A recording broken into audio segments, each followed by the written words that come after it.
seninleydim, geceleri seninle geçirdim.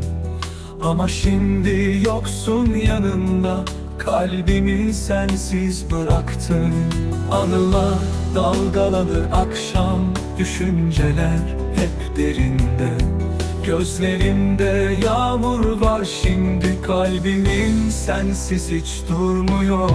Sen gittin dünya sessiz, sözlerin hala aklımda.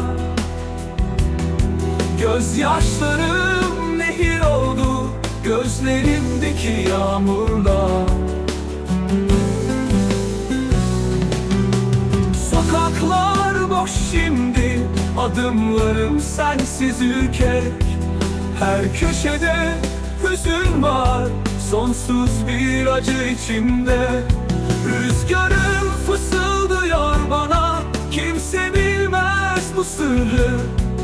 Benimle yaşlanmış gölgeler, birlikte ağlarız sessizce.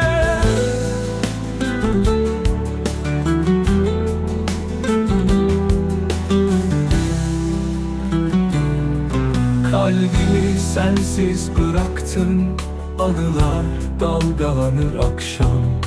Düşünceler hep dilinde, gözlerimde yağmur var.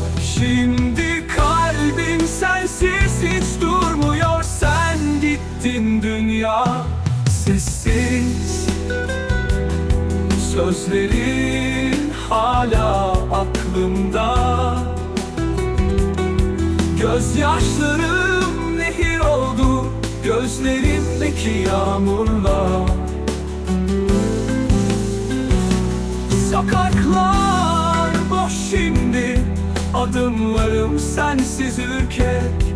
Her köşede hüzün var, sonsuz bir acı içimde.